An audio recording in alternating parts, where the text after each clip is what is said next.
Hello everyone, this is Varsha and you are watching the series of success stories brought to you by Indian Achievers Forum.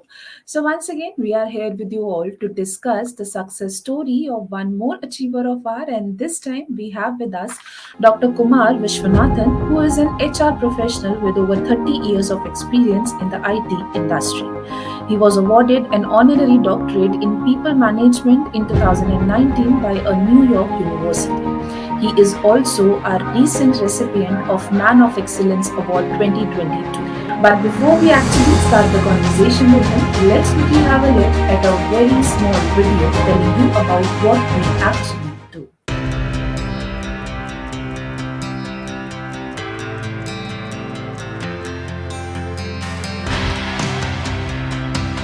Indian Achievers Forum is driven by a full-fledged advisory board. The board consists of experienced personalities who have excelled in their respective careers. Together, the forum organizes conferences, events, workshops, exhibitions, trade shows, and B2B initiatives in India as well as abroad. Where there is passion, there is achievement. And where there is achievement, there is Indian Achievers Forum.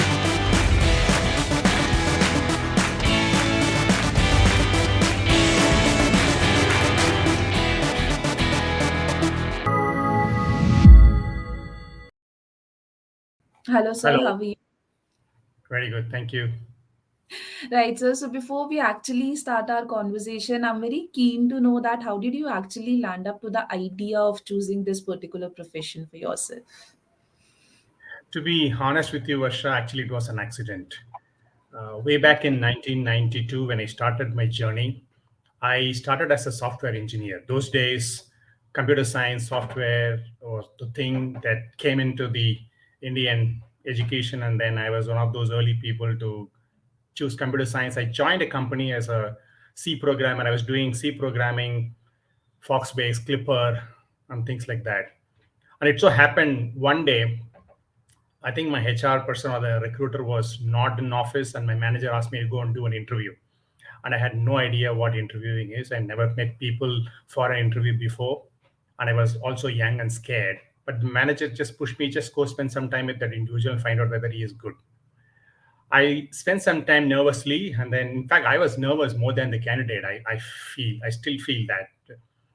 And then I started liking it. And then I came back and told the manager, I love doing this. I want to continue this. And I never looked back. And then a lot of things fell in place. So, to answer your question in simple words, it was an accident way back in 1992. And it's been a great journey ever since. Lovely, sir. So, if I talk about your professional journey so far, what is the most fulfilling experience you had in your work role? Oh, that's a tough one. Actually, there are a lot of very satisfying, fulfilling experience I've had, fortunate in different companies that I worked with, different roles that I played. But to me, the one that tops the list is something that I had a few years ago here in the company that I'm working today, Mindtree, LTI Mindtree now. When we were discussing internally and brainstorming what we need to do to increase our diversity and inclusivity quotient, we were thinking of multiple things. Typically, if you look at diversity and inclusion, most companies they look at people who are economically weaker, people who are differently abled. Some companies may even look at women, giving more opportunities for women, and things like that.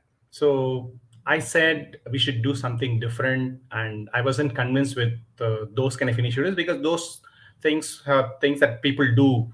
A lot of people, a lot of companies do. So I want to do something different. That's when we decided to take the job to prison. We wanted to give opportunity to people who are serving life sentences in prison. These are normal people like you and me, but they did something stupid in a matter of some weakness, first time offenders, and they continue to serve a longer period in prison. So why not look at them and give them an opportunity to come back to mainstream? The idea of prison is to correct them so that they are no more threat to the society. Basically, it's a correction center. Prison is a wrong word. So this was something that I was thinking for some time, and then it took some time for me to convince my management, and then eventually take it up with the police department in Karnataka here in Bangalore, Parapanagrahara, and finally, after spending about almost close to a year or so in terms of conceptualizing, trying to understand what we can do, how we can do, who are the right people that we should look at. Of course, we had a clear objectives. The rapist and terrorist obviously were not in the list. We were only looking at people who have done something wrong, that is illegal, for the first time, because of which they've been sentenced in a prison. And then we created an office inside the prison. The idea was to instill a sense of hope and inject positivity so that they are out of their depressive mood that they're typically, that's how they spend their time in, and then help them learn something and also make them do some work so that they get transformed and basically transformed, and then also in a way help their family and instill a sense of hope. That was the whole thought process. We ended up setting up an office, taught them some of the back-end HR work. They did uh, perform really well. Of course, we had a nice process to identify the 10 people to start with, also paid them salary. And when that program eventually was launched, and then when after about couple of years, when we went back and spoke to them, the kind of joy what they had, and the amount of positivity and the enthusiasm and the hope that got instilled, was something that I will never forget. And they were genuinely very, very happy for the company, for all the work what we did. And that was something that I led from the front, conceptualized and rolled it out. And that still, and I don't think anything can beat that sense of fulfillment on that day after we heard their stories was something really amazing. The perception about the image about present what we have in our mind, thanks to the media, the movies, the TV, is completely different than what actually the reality is. I found a lot of love inside the prison than outside, and to have an impact and do something for those people, help them transform, was something extremely fulfilling. I don't think anything can beat that. Right, sir. So now talking about the future, everyone do have certain plans for their future. So if you can please share a bit of those plans with us as well, like whatever plans you are having in the near future. I have at least two, three things in mind. The immediate thing, in fact, I started did a little bit of investment on that a few years ago. I would love to end my career being a leadership coach. That's something I love doing it. I've just started the journey a little over a year ago, and I enjoy it. And right now, I will do a lot more on the executive coaching front the next few years, and that's how I want to end my career. And after I retire, also that's something I would definitely spend a lot of time on. Another thing that I always love doing is I've done a little bit, but it's something that I'm reserving for my last few years of my corporate life or after my retirement is getting into business schools to teach management. That's something I love based on what I've done so far. And I think I always have genuine interest in sharing and seeing and basically mingling, being there with young people. And that's something that's always interesting. And finally, maybe of course, I have a lot of things to do in my current position, the job that I'm currently doing. We're going through a very interesting phase right now. I'm sure all of you are aware what's going on in the media with respect to what we're going through here in LTI Mindtree. A lot of interesting stuff lies ahead. Beyond that, of course, I would also love to get into some HR consulting, maybe when I retire. These are the three things that I have in my mind right now. And I wish you all the success for all these plans of yours as well, sir. Thank you. Right. So now moving ahead, and here comes the question which I, personally love to put forward to our awardees, and that is, what are your feelings on winning this Indian Achievers Award? First, I was really surprised, pleasantly surprised, because I never applied, and I didn't even know that such an award exists. Of course, I've heard, I've seen somewhere in the past, but I've never really desired or wanted to get this. When I got that mail, it was really, really touching. I also felt I'm extremely lucky. There are a lot of people who are doing some amazing work, much better work than what I've been doing, and don't get that recognition. In fact, I told this to some of my friends when I got the news. First, there's a sense of gratitude, a sense of happiness, of course, but also a sense of being lucky. Not many people really get the recognition for all the great work what they do. I should definitely thank the entire organization, all the people that I work with, all my managers, all the colleagues, my peers, everybody that I worked with, and of course, a big thanks to Indian Achievers Forum for this. And you are truly an achiever, I must say, sir.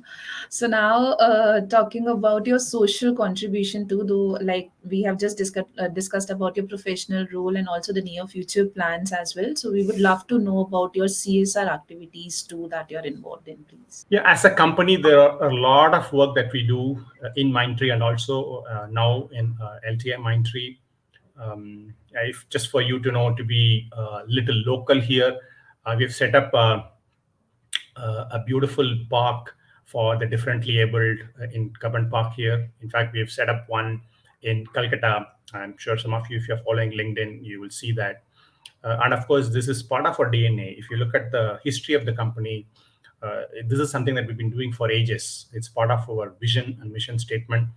And at a personal level, we also encourage a lot of individual social responsibility. A lot of people focus on corporate social responsibility, but I think one of the things that we do differently is instigate, help people understand the importance of how individually all of us can contribute. So the concept of individual social responsibility is something that we've been extremely proud of, and we keep pushing and encouraging people to do that. Personally speaking, things that of course, I've been involved in some of those things, not all the activities, but of course, some of those activities. One thing that I feel extremely happy is from a social perspective, Varsha, is some of the work what we have done, particularly, if you look at the automation, the journey that companies go through, particularly talking about the internal automation journey that companies goes through, most of them do it for their customers. Very few companies really invest time, money, and energy on creating such automation for internal processes for people working in the company, employees. So we have this belief we have to taste the wine before we serve it to our customers. Employees are more important or equally important to customers that we serve. And if you are a company of this size, I think this itself can become a big reference in itself. And if this works for such a large group of people, it can work elsewhere, and it becomes a reference site. So this is something that we truly believe in, and a lot of time we have spent a good amount of investment in creating chatbots and RPA bots for a lot of internal processes. And all of this eventually helped us in creating a lovely case study that Harvard picked it up. And it's now in a draft stage going through the iterations within Harvard. And I'm so happy, proud that we did something that was picked up by Harvard to help future managers become better leaders. And that's something that I personally feel is a good contribution to management education for creating great leaders in the future. And that is something I'm extremely proud of. And I would keep talking about this till my last breath. Amazing work you all are doing, I must say, sir. So now, last but surely not the least, what message or mantra you would like to give to our new generation to become successful in their careers? You know what? This is a question that was asked to me in my company during one of those interviews. We have a leadership series that goes internally, and that was a question that came via email, and I was asked to write a response. So before I could respond, I talked to my daughter. She's 22 years old. She's a lawyer, about to become a lawyer in her final year, doing law. So I asked her, "What do you think I should say?" She said, "Dad, just shut up. We all know what to do, so we don't need any advice. Just be supportive. That's all. You don't have to do anything." And I actually believe that. I truly believe that. I don't think this generation needs to be told what they should do. I think they just need to be encouraged. They are doing some amazing work, particularly thanks to all the information overload that we are part of this generation. They all know what to do. I don't think we need to tell them what they should do. I think if we are just supportive, create the environment, create a beautiful ecosystem for them, they're going to try and they're going to do some amazing work. I don't want to tell anything to new generation. I just want to be supportive. I'm a big supporter of this generation because I have immense confidence in the amazing work they're going to do and they have been doing, and that's for sure. So my advice is my daughter's advice: go kiss the world. You're already there.